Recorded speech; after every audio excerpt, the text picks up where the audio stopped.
जब से घर में शादी पड़ी है तब से तो मुझे तुम्हारा कोई काम ही समझ में नहीं आता है। पता नहीं क्या सारा दिन करती रहती हो, मेरे लिए समय से चाय भी नहीं बना पाती हो। सासू मम्मी जी काम में ही तो लगे रहते हैं। अब इतने सारे रिश्तेदार लोग आए थे, आखिर उन लोगों के लिए भी तो चाय नाश्ता की व्यवस्था करनी थी। अब अकेले ही हम और मंझली क्या क्या कर लें, और कोई करने वाला भी तो नहीं है। तो इसका मतलब है रिश्तेदार लोग आए हैं तो उन्हीं की सेवा में लगी रहो और सास को मारो गोली। क्यों स्वीटी की मम्मी, मैंने तुमको कहा था कि मेरी शर्ट प्रेस कर देना। मेरी शर्ट भी नहीं प्रेस की और मेरा जूता भी नहीं धोया। जूता पहनकर मैं कब जाऊंगा, कब जूता सुखाएगा? जी हम आपको क्या बताएं, हम काम में व्यस्त थे, जूता भी धुलना भूल गए और आपका कुर्ता भी प्रेस करना भूल गए। अभी जल्दी से कर देते हैं। आपको तो पता ही है, जब से देवर जी की शादी पड़ी इतना सारा काम रहता है, सब रिश्तेदार लोग आए हुए हैं, सब चीजों की व्यवस्था करनी है और हम लोग ही करते हैं। तुम पहले ये बताओ, जूता धुलना और कुर्ता प्रेस करना इम्पोर्टेंट था कि जो रिश्तेदार लोग आए हैं उनका काम करना इम्पोर्टेंट था? सासू मम्मी आप कैसी बातें कर रही हैं? अब रिश्तेदार लोग जो आए 4 दिन के लिए आए, अगर अच्छे से उनका स्वागत नहीं होगा तब भी तो हमारी ही बुराई होगी। आखिर भला क्या कहेंगे कि उनके यहाँ शादी थी, गए थे, वो लोग अपने ही घर के लोगों में व्यस्त थे। उनके घर की जो बहुएं हैं हम लोगों की सेवा में लगी ही नहीं थी, अपने ही घर के लोगों की सेवा में लगी हुई थी। उनके घर जाना ही बेकार है, यही तो बोलेंगी। मैं नहीं जानता हूँ चाहे कोई काम हो या ना हो, लेकिन अगर मैंने कुछ बोला है करने के लिए तो वो काम पहले होना चाहिए। समझी कि नहीं समझी? जी हाँ समझ गई, अभी धुल देती हूँ जूते। हे भगवान, इतना सारा हम लोगों को काम रहता है लेकिन इन लोगों को समझ में नहीं आता है।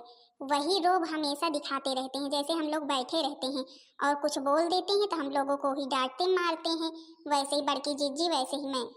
अब जब से देवर भैया की शादी पड़ी, हम और बड़की जिज्जी रात को सोते भी नहीं हैं। सारी रात काम करते हैं, सारा दिन काम करते हैं, लेकिन इन लोगों को क्या लगता है कि हम लोग कुछ करते ही नहीं हैं। हम नहीं जानते, अभी हमें कुछ देर के बाद जूता रेडी चाहिए। जो काम इम्पोर्टेंट रहता है उस काम के लिए तो इन्हें कोई ध्यान ही नहीं रहता है। अपने अपने मन की हो गई है, रिश्तेदार लोग आए हैं उन्हीं की सेवा में लगी हैं, हम लोग तो कोई है ही नहीं। क्यों सलोनी की मम्मी, तुम्हें कुछ पता है कि नहीं पता है? मेरा कहाँ सामान कौन सा बिखरा पड़ा है, कुछ पता है? कमरे में कितनी देर से वॉच ढूंढ रहा हूँ, मेरी वॉच कहाँ है? हाँ हाँ बताओ, मेरे बेटे की वाच कहाँ है? बताओ मेरे बेटे की घड़ी कहाँ रखी है? कुछ पता रहता है, कुछ होश रहता है? अब पता नहीं आपकी वाच कहाँ है, मुझे नहीं पता है। मैंने तो 2-3 दिन पहले देखी थी टेबल पर। जी मुझे पता नहीं कि आपकी वाच कहाँ है। देख रही हूँ मम्मी, देख रही हूँ। इन सबको ना मेरे सामान की कोई कदर नहीं है।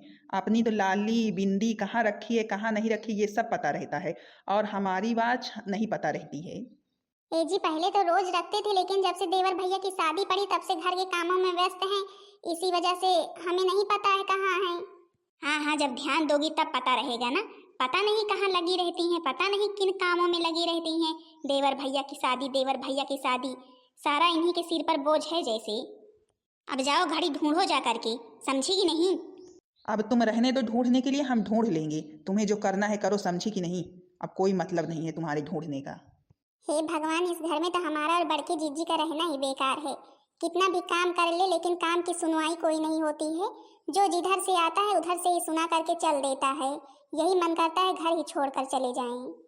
अच्छा हाँ, अब तो मेरे बेटे तुम दोनों से कोई काम करवाएंगे नहीं। अब तो कोई काम है नहीं तुम्हारे पास, कम से कम ना हो आज बहू की पहली रसोई ही कर दो। ठीक है सासू मम्मी, जैसा आप कहेंगी वैसा ही होगा। मम्मी जी, आज मेरी वाइफ की पहली रसोई है। हाँ है तो पहली रसोई, तुझसे इससे क्या लेना देना है? तुझको क्या करना है? बड़ी बहू और मंझली बहू सहायता कर देंगी छोटी बहू की, और जो जो बनाना है मैं बता दूंगी, सब कुछ बनाएगी छोटी बहू। नहीं मम्मी जी, अब की बार मैं चाहता हूँ यहाँ पहली रसोई अपनी पत्नी जी की मैं खुद बनाऊँ। क्या ये जरूरी थोड़ी ना है कि हाँ जो बहू आए वो ही बनाए? कम से कम बेटे भी कभी पहली रसोई बनाए, और आज हम सबको बना करके खिलाएंगे। एक बार मेरे हाथ का भी तो खा करके देखो सब लोग। तू पगला गया है क्या? ये बता मुझे, तू पगला गया है? तू बनाएगा खाना, तू बनाएगा पहली रसोई? तो क्या हो मम्मी जी, क्या मुझे नहीं बनाना चाहिए? आखिर मैं भी तो बेटा हूँ। और फिर मेरी पत्नी की पहली रसोई है, चाहे मेरी पत्नी बनाए चाहे मैं बनाऊँ, आप लोगों को क्या करना है? हे भगवान, वो दोनों तो मेरे बेटे बड़े ही डेंजर हैं। बहुओं की एक बात नहीं सुनते हैं, लेकिन ये लगता है कि जोरू का गुलाम है। अरे वाह, देवर जी की बात सुनकर तो आज मेरा मन खुश हो गया। कम से कम हमारे पति लोग जो हैं वो हमारी बात तो सुनते नहीं हैं। कम से कम देवर जी की, देवरानी जी की बात सुनी। देवर जी आपने तो आज हमारा मन ही खुश कर दिया। कितने अच्छे हैं आप, जो देवरानी जी का कहना मानते हैं, उनकी सहायता करते हैं हर कामों में। आप लोग सदा खुश रहेंगे इसी तरह करते रहे तो। क्यों भाभी, क्या करना नहीं चाहिए? अभी भाई दूसरे घर से नई नवेली आई हैं, अभी इन्हें कुछ पता थोड़ी ना है। अब जब तक हम इनकी सहायता कुछ नहीं करेंगे तब तक ये कैसे क्या कर लेंगी?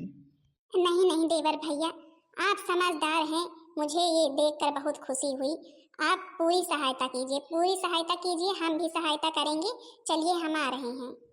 तो हाँ मम्मी जी, क्या क्या बनेगा ये सब चीज़ मुझे बता देना। हाँ हाँ बता देंगे। जाओ पूड़ी बना लो, खीर बना लो, सब्जी बना लो। अब जब तुमको ही बनाना है, तुम ही अब घर के जब बहू बन गए हो, तो जाओ बनाओ जाकर। चलो सीमा, मैं तुम्हारी हेल्प पूरी करूँगा, बल्कि तुम वहीं पर बैठी रहना, मैं बनाऊँगा, ठीक है? जी ठीक है, मैं वहीं पर रहूंगी, आप बनाना। ठीक। आज तो नई देवरानी जी ने पूरा घर का नियम ही बदल दिया। मम्मी जी तो एकदम चकित है देखकर सुनकर। समझ में नहीं आ रहा है क्या करें क्या ना करें, बेटा ही बदल गया। मुझे लगता है ये मेरा बेटा बहू की ही सुनता है, मेरी तो सुनता ही नहीं है। बड़े बेटे और मंझले बेटे तो मेरी ही सुनते हैं और बहुओं को टाइट रखते हैं, लेकिन इसको तो देखो, ये तो बहू के आते ही बदल गया। जुबाना खराब चल रहा है अब। आज तो भाई मैं बढ़िया बढ़िया व्यंजन बनाऊँगा, सब लोग खा करके खुश हो जाएंगे। देवर भैया कुछ चाहिए तो नहीं? अगर कुछ चाहिए होगा तो बता देना, ठीक है? ठीक है भाभी, ठीक है, बता दूंगा। आप लोग आइए, खाने का इंतजार कीजिए, बस बनने वाला है। मम्मी जी लोगों को बुला लीजिए। हे देवर भैया, आज तो आपने घर के नियम कायदे सब बदल ही दिए। मम्मी जी लोग सब लोग बहुत चकित हैं। किसी को भरोसा ही नहीं हो रहा है कि भल घर में बेटा खाना बना रहे, और अभी तुम्हारे भैया लोगों को तो पता ही नहीं है। अरे भाभी, जरूरी थोड़ी ना है कि हाँ घर की जो बहुएं हैं वो ही बनाएं। कम से कम कभी कभी घर के बेटे भी बना करके खिला दें। बहुएं बेचारी भी तो थक जाती हैं। आपकी सोच बहुत अच्छी है देवर जी। ए जी, आपको कोई हेल्प की जरूरत तो नहीं है? अगर कोई भी हेल्प करना होगा तो बता देना मुझसे, ठीक है? मैं यहीं पर हूँ। अरे नहीं नहीं, मुझे कोई हेल्प की जरूरत नहीं है, तुम बैठो यहीं पर, देखो अभी मैं सब कुछ रेडी कर देता हूँ। देवरानी जी, आप बहुत किस्मत वाली हैं जो मेरे देवर जी आपको मिले, नहीं तो आजकल तो कोई सुनता नहीं पत्नी की। हाँ भाभी जी, वो बात तो है। देखिए ना, आज मेरी पहली रसोई थी और बना रहे हैं आपके देवर जी। कोई नहीं, मेरी हेल्प कर रहे हैं, करनी तो चाहिए ही पत्नी की हेल्प। आज तो घर का एकदम रूप रंग ही बदल गया है। देखो तो, देखो तो भाभी, कौन खाना बना रहा है। हाँ दीदी, क्या करूं, अब बेटा मेरा पागल हो गया है, पागल, तभी तो खाना बना रहा है। नहीं, पहली रसोई बहू की थी, उसको खाना बनाना चाहिए था कि ये बना रहा है। अरे मम्मी जी, बुआ जी, आप लोग बैठिए, अभी खाना देते हैं, खा करके बताइए कैसा बना है। लीजिए पहले खीर खाइए, खीर खा करके बताइए कैसी बनी है, फिर आप लोगों के लिए पूड़ी और सब्जी निकालते हैं। बेटा तुमने तो आज कमाल ही कर दिया भाई, बढ़िया खीर तो देखने में लग रही है, मसाले बहुत पड़े हुए हैं, मोटी तगड़ी हो जाऊंगी। खाओ भाभी खाओ, मुंह ना बनाओ। खाओ न सासू मम्मी जी, खा करके बताइए कि पहली रसोई तुम्हारी बहू की कैसी बनी है। ये बड़ी बहू की भी जुबान ज्यादा चलने लगी है, नहीं तो किसी की औकात नहीं थी मेरे सामने बोलने की। नम नम नम नम नम नम नम नम नम नम नम नम नम नम नम। अरे वाह बेटा, ऐसी खीर तो मैंने अपने पूरे जन्म में, इतनी उम्र की हो गई, आज पहली बार खाई हूँ। इतनी अच्छी खीर तो मैंने कभी खाई नहीं थी, आज तेरे हाथ की खा ली बहू की पहली रसोई में। सच में बुआ जी अच्छी बनी थी? और क्या अच्छी नहीं बनी थी, बहुत अच्छी बनी थी, अच्छी नहीं। लो खैर, मैं तो लाई थी भाई पर्स देने के लिए, लेकिन अब तुमने पहली रसोई बनाई है तो फिर अब तुम्हें ही पर्स देनी पड़ेगी भाई, यूज चाहे जैसे करना। अरे बुआ जी, मैंने बनाई है तो क्या हुआ, है तो आपकी बहू की ही पहली रसोई, उसे ही दीजिए नेक चार जो देना हो। मैं तो कुछ भी नहीं दूंगी, कोई भी नेक चार। जब मेरे बेटे ने ही बनाई है, बहू ने कुछ किया ही नहीं है, तो किस चीज का नेक चार। ठीक है, मुझे तो देना ही है, चाहे तुम रखो चाहे तुम रखो। अच्छा लो रखो, पूरी सब्जी बाद में, अभी तो खीर खा के मन भर गया है। चलो भाभी जी चलते हैं, अभी पूरी सब्जी बाद में खाएंगे। आज तो अपने बेटे के ऊपर ही मुझे गुस्सा आ रही है। वाह देवर भैया वाह, आज तो तुमने कमाल कर दिया। आज तो मेरी हंसी नहीं रुक रही है आपको देखकर। क्यों भाभी जी, कोई जोकर लग रहा हूँ क्या? अरे नहीं नहीं भैया, कोई जोकर नहीं लग रहे, बहुत अच्छे लग रहे खाना बनाते हुए।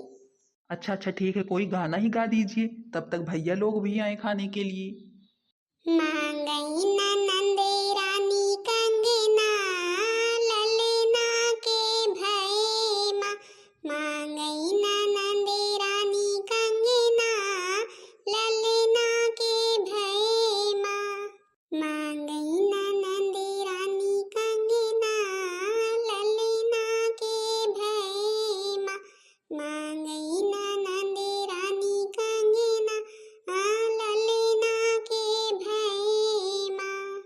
दुआरा से आवई ससुर समझावई, दुआरा से आवई ससुर समझावई, दे दो बहू रानी कंगना ललना के भय माँ। दुआरा से आवई ससुर समझावई, दुआरा से आवई ससुर समझावई, दे दो बहू रानी कंगना ललना के भय माँ। मांगई ननद रानी कंगना ललना के भय माँ। हाँ दुआरा से आवई पियवा समझावई, दुआरा से आवई पियवा समझावई, दे दो धना रानी कंगना ललना के भय माँ। दुआरा से आवई पियवा समझावई, दुआरा से आवई पियवा समझावई, दे दो धना रानी कंगना ललना के भय माँ। हाँ मांगई ननद रानी कंगना ललना के भय माँ। कंगना उतार भौजी अंगना बहावई, कंगना उतार भौजी अंगना बहावई, पहिनो ननद रानी कंगना ललना के भय माँ। पहिनो ननद रानी कंगना ललना के भय माँ। कंगना उतार भौजी अंगना बहावई, कंगना उतार भौजी अंगना बहावई, पहिनो ननद रानी कंगना ललना के भय माँ। ये क्या हो रहा है छोटी? तुम पगला गए हो क्या? तुम खाना बना रहे हो, पगला गए हो? ऐसा मेरे घर में कोई करता है कि तुम ही कर रहे हो? हम लोगों ने भी कभी किया है? इतने दिन से हमारी पत्नी लोग आ रही हैं, तुम्हें शर्म नहीं आई ये सब करते हुए? तुम्हें तो देखकर मुझे शर्म आ रही। तुम्हें तो चूड़ी पहन लेनी चाहिए और घर के ही कामों को करना चाहिए। अब बाहर आना जाना बंद तुम्हारा, घर के ही काम करो, समझे? तुम ना इन घर की औरतों को बढ़ावा दे रहे हो, समझे कि नहीं? अब इनका काम तुम करना और ये सब अब बाहर जाएंगी काम करने। पहली रसोई तुम्हारी पत्नी की थी कि तुम्हारी थी जो तुम खाना बना रहे हो? पगला गए हो क्या? बुआ लोग क्या सोचेंगी? कुछ पता है तुम्हें कि मेरे भतीज सब जोरों के गुलाम हो गए हैं? आज तक जो इस घर में कभी नहीं हुआ वो करने लगे तुम। हमने भी कभी कुछ बनाया है? एक गिलास पानी तक किसी के हाथ में नहीं पकड़ाया है कभी, चाहे मर रही हो। और तुम्हें देख लो, एक तुम हो खाना बना रहे हो, बेवकूफ। मैंने तुमको पहले ही समझाया था कि हाँ पत्नी को कंट्रोल में रखना, उसकी एक भी बात मत मानना, लेकिन तुम हो, तुम उसकी सारी बातों को मानती हो। आज पहली रसोई उसकी थी और खाना तुम बना डाले। महान काम कर रहे हो, महान। तुम्हें तो अवार्ड मिलना चाहिए, अवार्ड। अरे भैया तुम लोगों की सोच बहुत पुरानी है। अरे पत्नी की हेल्प कर रहे हैं तो कोई गलत काम तो कर नहीं रहे हैं। ये बेचारी सारा दिन घर के कामों में लगी रहती हैं। अगर एक दिन इनकी हेल्प मैंने कर दी तो कुछ गलत तो कर नहीं दिया। आपको बुरा लग रहा होगा, मुझे तो नहीं लग रहा है। हाँ हाँ, तुम्हें कहाँ लगेगा? तुम तो जोरू के गुलाम बन ही गए हो। अब तुम ही बनाओ और तुम ही खाओ। मैं तो ये खाना नहीं खाऊंगा। जब तक घर की जो दुल्हन आई है वो खाना नहीं बनाती है, मैं तो इस घर का एक निवाला भी नहीं लूंगा। तो फिर ठीक है जेठ जी, आप बैठिए ऐसे ही भूखे, देखते हैं कितने दिन बैठते हैं। अब तो हम 1 महीने खाना नहीं बनाने वाले हैं। ये जो तेरी कैंची की तरह जुबान चल रही है ना आते ही, इसी की वजह से चल रही है। नहीं तेरे इतने रहपटे मारता ना कि सही हो जाती। देखो जेठ जी, मैं कुछ बोल नहीं रही, इसका मतलब ये नहीं है कि आपका जो मन करेगा वो सुनाएंगे। मैं न बड़की जीजी हूँ और न मंझली जेठानी हूँ, मैं छोटी बहू रानी हूँ, समझी कि नहीं? जितनी छोटी हूँ उतनी खोटी भी हूँ। सुधार दूंगी सबको, पूरे घर वालों को। इसलिए मुझसे बच के रहना और मुझसे पंगा मत लेना एक भी लोग, समझे कि नहीं? जैसे बड़की जीजी और मंझली जीजी के साथ सब लोग करते हो ना, ऐसे तो मेरे साथ करने के लिए एक भी बार मत सोचना। खाओ या मरो, तुम्हारे सामने कोई तुमको मनाएगा नहीं, समझे कि नहीं? सोच रहे हो कि हाँ हमें कोई मनाएगा या छोटी बहू खाना बनाएगी तभी खाएंगे, तो तुम ऐसे ही रहो, हम तो बनाने वाले हैं नहीं। बहुत अच्छा, बहुत अच्छा। आते ही सब गुण संस्कार दिख गए। जो भी बड़ी भाभी और मंझली जेठानी तुम्हारी कभी नहीं दिखाई, वो रूप तुमने दिखा दिया।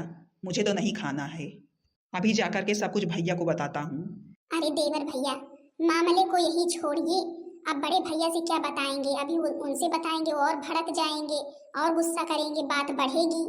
नहीं भाभी, अब भैया से बताए बिना ना मैं रह नहीं सकता, क्योंकि ये इतना बोलती है ना कि अपनी जुबान पर इसको लगाम नहीं है। कल की आकर के अब हमें बता रही है क्या करना चाहिए क्या नहीं करना चाहिए। अभी तक हमारा घर किन नियमों कायदों कानूनों से चलता था और आते ही सब कुछ बदल डाली। इतने दिन से मेरी पत्नी आ रही है, अभी कभी हिम्मत नहीं हुई मुझसे सिर ऊपर करके बात कर सके, और इसे देख लो खड़ी होकर के खाना बनवा रही है अपने पति से। मेरा भाई ही वैसा है। हे भगवान, अब तो मैटर बहुत गंभीर हो जाएगा, देखो क्या होता है। देवरानी जी, बात तो बहुत बढ़ चुकी है, अब तो मेरे समझ में नहीं आ रहा है घर में क्या होने वाला है। बड़ी जीजी, आप डरती होगी इन लोगों से, मैं नहीं डरती हूँ। सुनिए जी, मेरे लिए सब कुछ लेकर के आइए, ठीक है? मैं चल रही हूँ बैठने। आपके घर वालों ने तो मेरा दिमाग खराब करके रख दिया है, जेठ जी ने, सासू जी ने। अब मेरे घर वालों को समझ में नहीं आता है, क्या थोड़ी हेल्प पत्नी जी की कर देंगे कुछ हो जाएगा? मैं चल रही हूँ, आइए आप। अरे मैं आ गया। किस कलर की नेल पेंट लगाओगी बताओ तो उसी कलर की लगा दें। वो पिंक वाली लगा दीजिए, पिंक वाली। लगता है मेरा बेटा पागल हो चुका है, अब मुझको इसको पागल खाने में ले जाना होगा, तभी सुधरेगा। जो थोड़ी बहुत शर्म बची थी ना वो भी बेच कर खा लो। अब यही करो तुम, यही करने के लिए रह गया और कोई काम नहीं है तुम्हारे पास। देखो जेठ जी, मैंने तुमको पहले ही समझा दिया है, मेरे बीच में मत बोलो, तभी अच्छा रहेगा।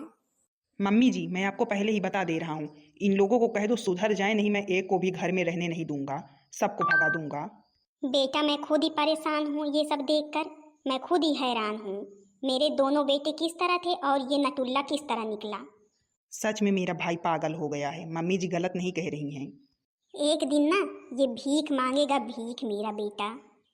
अभी घर में कम तमाशा हो रहा था, जो ये लोग ये कर रहे हैं और तमाशा करवा रहे हैं। इस घर में ना रहते रहते मैं तो हार गई हूँ, सबकी बातों को सुनते सुनते। वाह बड़की जीजी वाह, देवर जी को तो देखिए, देवरानी जी का तो मेकअप कर रहे हैं कितनी अच्छे से, कितने अच्छे हैं देवर जी। हाँ हाँ, वही तो देख रहे हैं, इसी वजह से तो घर में और लड़ाई झगड़ा हो रहा है। हाँ लेकिन बड़की जीजी, देवर देवरानी अपने जीवन में बहुत खुश हैं, और एक हम लोगों के पति हैं, हम लोगों की सुनते ही नहीं, हमेशा डांटते चिल्लाते ही रहते हैं। अरे बड़की जीजी, मंजली जीजी, आप लोगों को भी नेल पॉलिश लगाना है, लगाना हो तो लगा लीजिए। हाँ हाँ देवरानी जी, लगाना तो था, हमारे पास तो है भी नहीं, आपके पास तो कई कलर की हैं। आप लोग कभी लगाती नहीं है क्या? कभी लेती नहीं है? आप लोग पति लोग कभी लाते नहीं है? नहीं देवरानी जी, तुम्हारे जेठ जी लोग ये सब कुछ कभी नहीं लाते हैं, देवर जी बहुत अच्छे हैं जो सब कुछ ला करके दिए हैं आपको। क्या हो रहा है ये सब कुछ? क्या हो रहा है? कोई और काम धंधा नहीं तुम्हारे पास? बस यही साज सज्जा करो तुम बैठ कर। अब यही काम रहेगा है तुम्हारे लिए। बस सुबह से चूल्हे में घुसकर रोटी बनाओ और फिर बीवी को संभालने में लगे रहो। और तुम भी एक साड़ी ले लो, तुम भी साड़ी पहन लो और नेल पॉलिश वगैरह सब कुछ लगा लो, और तो कोई काम है नहीं। देखिए जेठ जी, आप हमारे बीच में ना बोले तभी अच्छा होगा, क्योंकि आपने तो जेठानी लोगों को कुछ ला करके दिया नहीं है, कम से कम जो ला करके दे रहा है उसे तो ना भड़काइए। ए लड़की, तू तो मुझसे बोल ही मत, तू तो मुझसे बोल ही मत। तूने ही तो सारा कुछ खराब करके रखा है, तेरे ही वजह सब कुछ हो रहा है इस घर में। ये सब नहीं, आज तक कभी नहीं हुआ, किसी की हिम्मत नहीं हुई ये सब करवाने की। और हाँ छोटी, मैं तुमको बता दे रहा हूँ, ये घर छोड़कर तुम चले जाओ अगर ये सब कुछ करना है तो। इस घर में तुम्हारे लिए कोई जगह नहीं है। जोरू के गुलाम, जहाँ रहो वहीं पर जाकर के करो। इस घर में रहोगे तो ये सब नहीं होगा, समझे कि नहीं? हे भगवान, बड़े जेठ जी ये क्या कह रहे हैं? ठीक है भैया, अगर आप लोगों की यही इच्छा है कि मैं इस घर को छोड़कर चला जाऊं तो मुझे भी कोई एतराज़ नहीं है। मैं खुद इस घर में नहीं रहना चाहता हूं, जहां पर पत्नी की, बेटियों की, बहुओं की कोई इज्जत ना हो, उन्हें हमेशा डांटा जाए, धमकाया जाए। बेचारी इन सब की भी तो जिंदगी है, ये सब भी तो हंसी खुशी से जीना चाहती हैं। हाँ हाँ, जा लेकर के जब खिलाएगा ना तमा करके, तब पता चलेगा जो घर में बैठा है। मम्मी जी, भाभी जी, हम सीमा को लेकर के जा रहे हैं, इस घर में नहीं रहेंगे। इस घर में ना बहुओं की कोई भी इज्जत नहीं है, चाहे जितना काम करे चाहे जो करें। नहीं देवर जी, प्लीज आप इस घर को छोड़कर मत जाइए, आपकी ही वजह से थोड़ा बहुत हमें भी इस घर में मान सम्मान मिलेगा। आपको ही देखकर ये लोग भी सुधर जाएंगे, और आप इस घर को छोड़कर चले जाएंगे तो ये लोग और बढ़ जाएंगे। आप लोगों को देखकर तो मुझे भी सुकून मिलता है, यहाँ कम से कम मेरे देवर जी समझदार हैं, और अगर आप ही हार मान लेंगे तो हम लोगों की कौन सुनेगा? इस घर को छोड़कर कभी मत जाना, और धीरे धीरे ये लोग भी देखते देखते देखते देखते आपको सुधर जाएंगे, और हम प्रण करते हैं इन्हें सुधार कर ही मानेंगे। ठीक है भाभी, आप लोगों की वजह से मैं रुक रहा हूँ, नहीं मैं यहाँ रुकता नहीं। मुझे पता है हमारे जाने के बाद आप लोगों का और अधिक अपमान होगा इस घर में। हाँ दीदी जी, हम जाएंगे ही नहीं, क्योंकि मुझे पता है कि जेठ जी लोग क्या करेंगे। हम लोग चले जाएंगे तो और अधिक बढ़ जाएंगे। अब तो मैंने प्रण कर लिया है, इन लोगों को जब तक सुधार नहीं देंगे ना तब तक दम नहीं लेंगे। देवर जी, देवरानी जी, आप लोगों से ही हम भी आस लगाए हुए हैं। आप लोग इस घर को छोड़कर कभी भी मत जाना। हाँ बहन दीदी लोग, आप लोग देख रहे हैं किसी किसी घर में बहुओं का कितना अपमान होता है। चाहे जितना काम कर डालें, उनके काम की कोई गिनती नहीं होती है। जो जिधर से आता है उधर से ही सुनाता है। और हाँ, अगर एक बेटा बहू का कहना मानता है और बहू की हेल्प कर देता है किसी भी काम में, तो उसे सब लोग जोरू का गुलाम कहते हैं। अभी आप ही लोग देख लो, तो क्या हुआ, क्या हुआ, आखिर थोड़ी बहुत हेल्प कर देता है। अभी नई नई आई है और आज तो हद ही पार कर दी। आज तो बड़े जेठ जी ने भाई इन दोनों को घर से बाहर जाने के लिए बोल दिया। अब देखो क्या करते हैं ये लोग। इन्हीं से अब हम भी आस लगाए हैं कि ये लोग ही रहेंगे तो इनको ही देखकर हमारे पति लोग भी सुधर जाएंगे। हाँ तो बहन दीदी लोग, आप लोगों के यहाँ बहुओं के साथ कैसा व्यवहार किया जाता है, सास लोग अच्छे से मानती जानती हैं कि नहीं, बताना जरूर कमेंट करके। बाकी हमारे देवर जी तो भाई बहुत अच्छे हैं, पहली रसोई में पूरी हेल्प की देवरानी जी की। हाँ तो बहन दीदी जी लोग, भैया लोग, बताना जरूर करके वीडियो कैसी लगी। वीडियो पसंद आई होगी तो वीडियो को लाइक कर देना और चैनल को सब्सक्राइब कर देना, ताकि दूसरा भाग सबके पास जल्द से जल्द पहुंच जाए। दूसरे भाग में हमारे जो घर के लोग हैं ना, सब लोग सुधर जाएंगे, औकात में अपनी अपनी आ जाएंगे, क्योंकि देवरानी जी आ गई हैं सुधारने के लिए। हाँ तो बहन दीदी भैया लोग, सब्सक्राइब करना मत भूलना, ताकि दूसरा भाग जल्द से जल्द पहुंच सके आपके पास। तब तक के लिए बहन दीदी भैया लोग, आप लोगों से नमस्ते, प्रणाम, टाटा, बाय बाय। मिलते हैं अगले भाग में।